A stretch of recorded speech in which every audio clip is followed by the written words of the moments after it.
At first glance, IKEA does not look like the kind of company that should have taken over the world. It does not sell luxury, it does not build cutting-edge technology, it does not own oil fields, social media platforms, or billion-dollar software ecosystems. Its products arrive in flat cardboard boxes. Its customers often spend hours assembling them themselves. And yet somehow, this company managed to build one of the most powerful retail empires on Earth. Today, millions of people live, work, eat, and sleep surrounded by IKEA products. Entire apartments are furnished with its designs.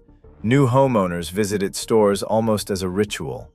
In many cities, the arrival of an IKEA location becomes a major event. Few brands have embedded themselves so deeply into everyday life across so many countries. But that success was never guaranteed. For decades, the furniture industry followed a simple model. Manufacturers built furniture. Retailers sold it. Customers paid a premium to have it delivered and assembled. The system was expensive, inefficient, and largely unchanged. Established companies controlled the market, and most people accepted the idea that furnishing a home would always be costly. Then IKEA challenged almost every assumption the industry had about how furniture should be designed, produced, transported, displayed, and sold. The company asked customers to do part of the work themselves. It stripped away costs that competitors considered unavoidable. It redesigned products to fit inside flat packages. It transformed furniture stores into destinations. And while much of the industry focused on selling products, IKEA built something far more valuable: a system. That system would eventually spread across continents. As IKEA expanded, competitors watched its growth with increasing concern. Traditional furniture retailers struggled to match its prices. Local manufacturers found themselves competing against a company operating on an entirely different scale. What began as an unconventional business model slowly became a global machine. Yet the story is not simply about low prices and efficient logistics, because IKEA's rise also created new questions. Critics challenged its environmental impact. Labor practices faced scrutiny. Some questioned whether the relentless pursuit of affordability came with hidden costs. And as the company grew into a worldwide empire, maintaining the simplicity that made it successful became increasingly difficult. The remarkable part of this story is that IKEA achieved something few companies ever manage. It did not just become successful within an industry, it changed the rules of the industry itself. The question is not how IKEA sold furniture to the world.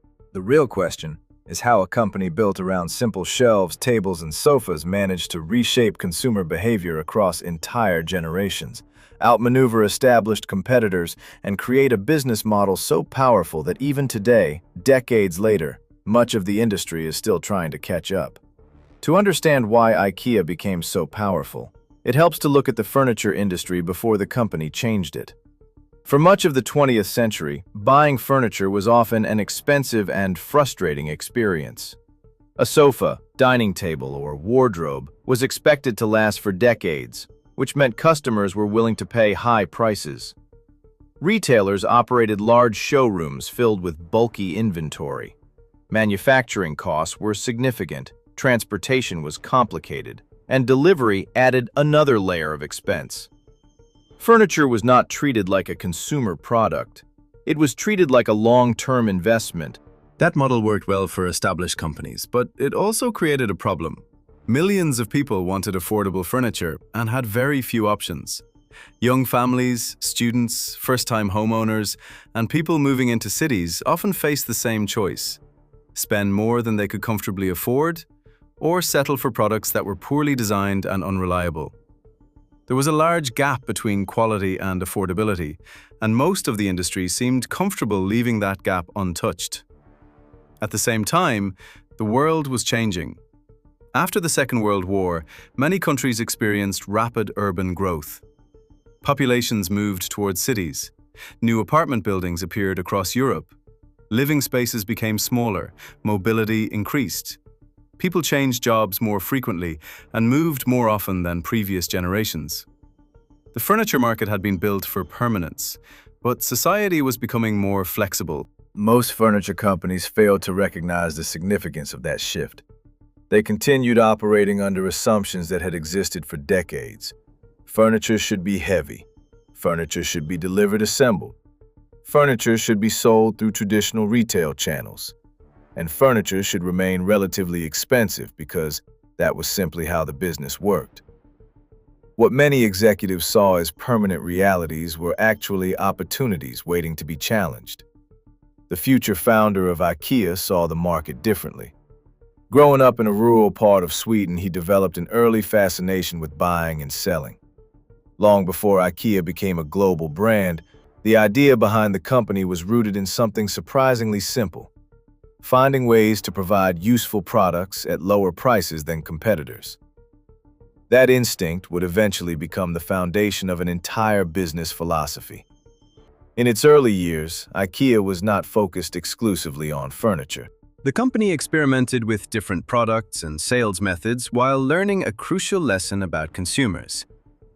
Most customers cared less about prestige than many businesses assumed. What they really wanted was value. They wanted products that looked good, worked well, and did not force them to overspend.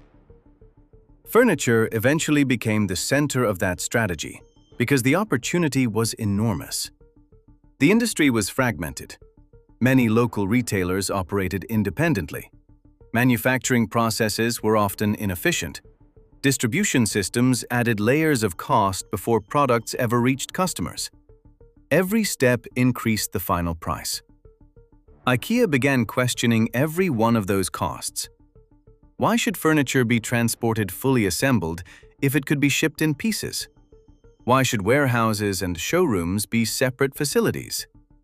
Why should customers only see products in isolation instead of realistic room settings? Why should companies design products first and worry about costs later, instead of designing around affordability from the beginning? These questions did not immediately create an empire. In fact, many of the answers seemed unconventional. Some competitors viewed them as shortcuts. Others saw them as compromises. But each decision pointed toward a different vision of the furniture business. While much of the industry focused on selling furniture, IKEA was beginning to design an entirely new system for producing, transporting, displaying, and purchasing it. That distinction would prove critical, because the company's greatest innovation was not a chair, a table, or a bookshelf. It was the realization that the entire business model could be rebuilt from the ground up. And once that process began, IKEA was no longer competing on the same terms as everyone else. It was preparing to redefine the market itself. Once IKEA committed to that vision, the company stopped behaving like a traditional furniture retailer and started operating more like a system engineer. Every part of the business was examined through a single question: how can the final price be reduced without making the product undesirable? That mindset influenced everything from product design and manufacturing to transportation and store layouts. What looked like a collection of small decisions eventually became one of the most effective business machines ever built in retail. One of the most important breakthroughs came from a concept that now feels obvious but was revolutionary at the time: flat pack furniture. Instead of shipping large, fully assembled products through expensive logistics networks, IKEA began designing furniture that could be disassembled, packed efficiently, and transported in compact boxes. The benefits were enormous. More products could fit inside trucks and warehouses. Transportation costs dropped. Storage became more efficient. Prices became more competitive. What competitors saw as a packaging innovation was actually a complete restructuring of the economics behind furniture retail. The idea extended even further. If customers were willing to assemble furniture themselves, IKEA could eliminate another layer of cost. Instead of paying workers to complete assembly before delivery, the company shifted part of the process to the customer. In exchange, customers received lower prices. Many accepted the trade without hesitation. The result was a powerful cycle. Lower prices attracted more customers. More customers created larger production volumes. Larger volumes increased bargaining power with suppliers. Better supplier relationships lowered costs even further. Every improvement reinforced the next. As sales grew, IKEA expanded aggressively. But expansion alone was not what made the company powerful. Many retailers expanded and failed. IKEA expanded while preserving the core mechanics that made its system work. Its stores became part showroom, part warehouse, and part marketing platform. Instead of displaying individual products in isolation, IKEA created complete living spaces.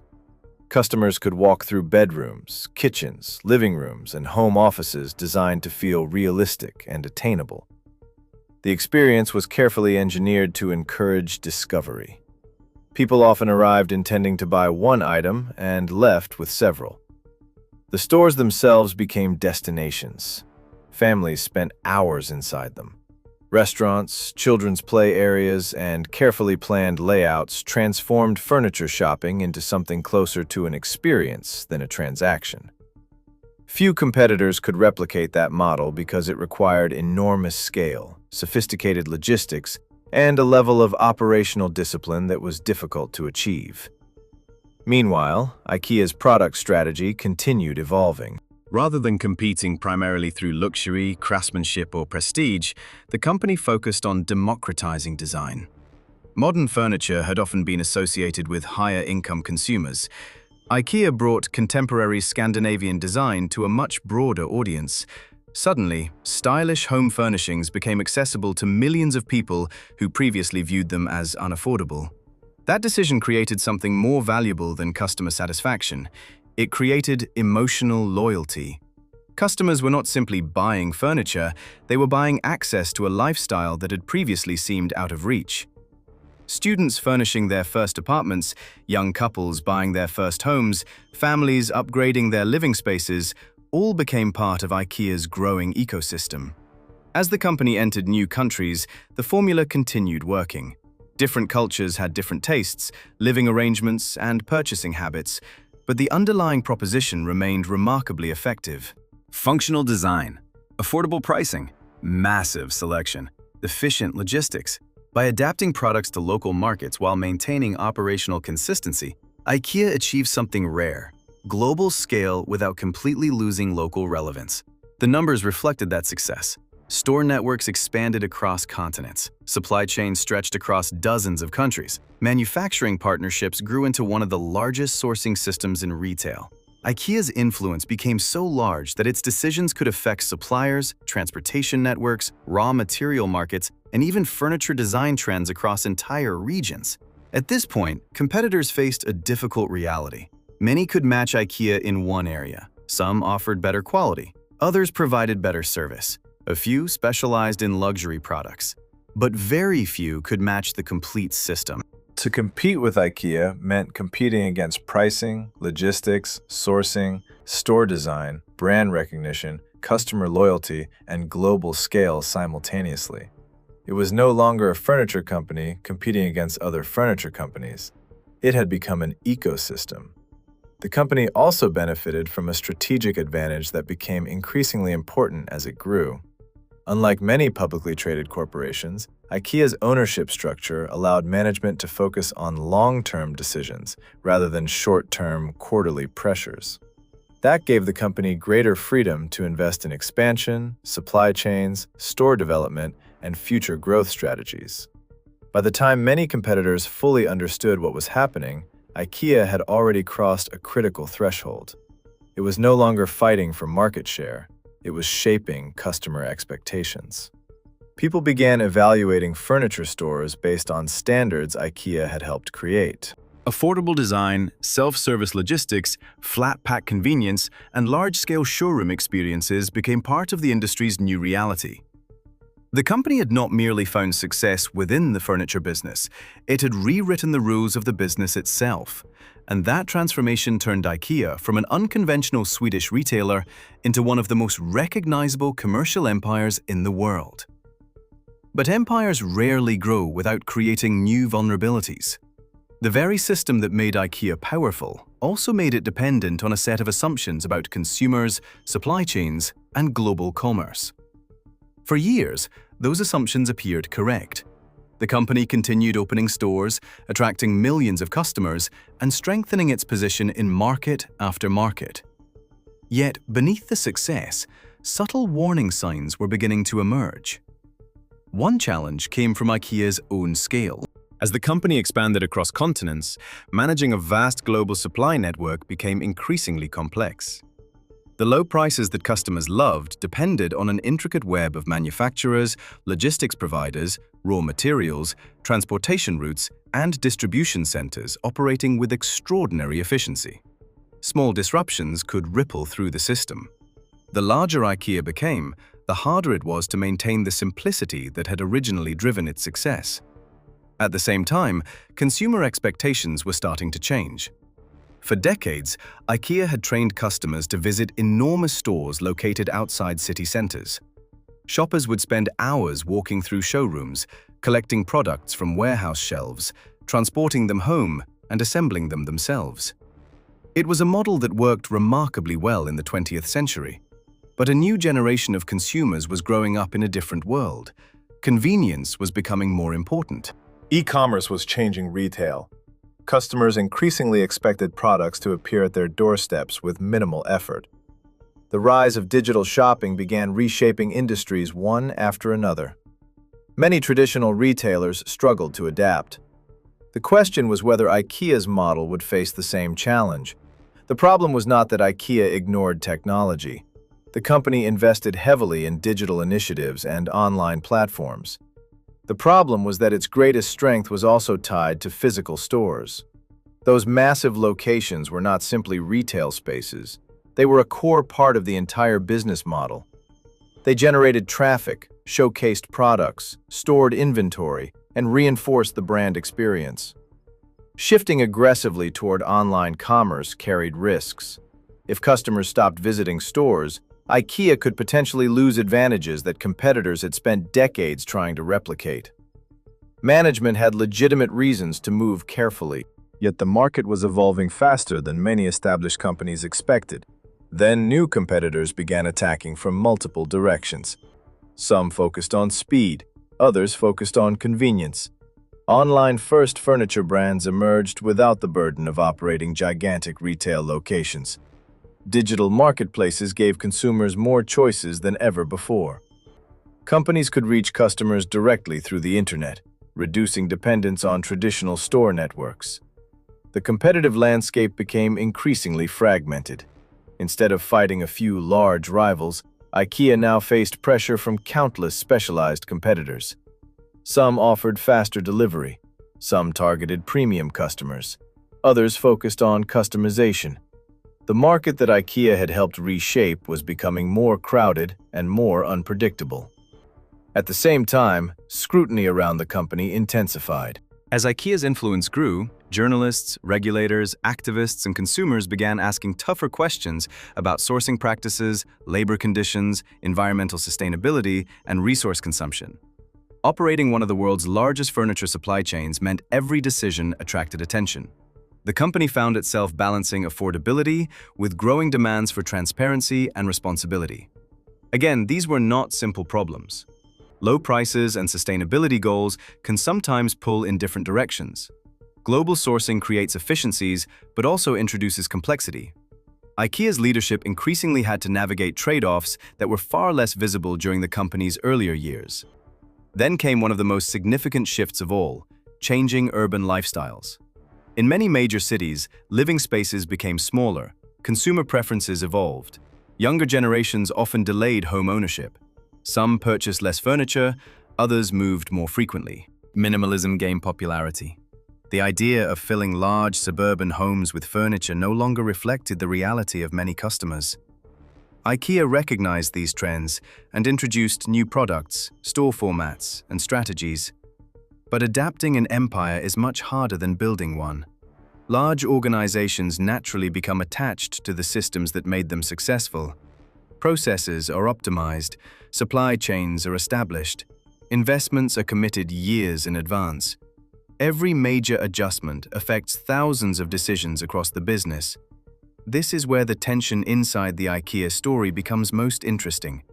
The company was not suffering because it failed. It was facing challenges because it had succeeded on an enormous scale. Every advantage carried a hidden cost. Massive stores were powerful assets, but also major commitments. Global sourcing lowered prices, but increased complexity.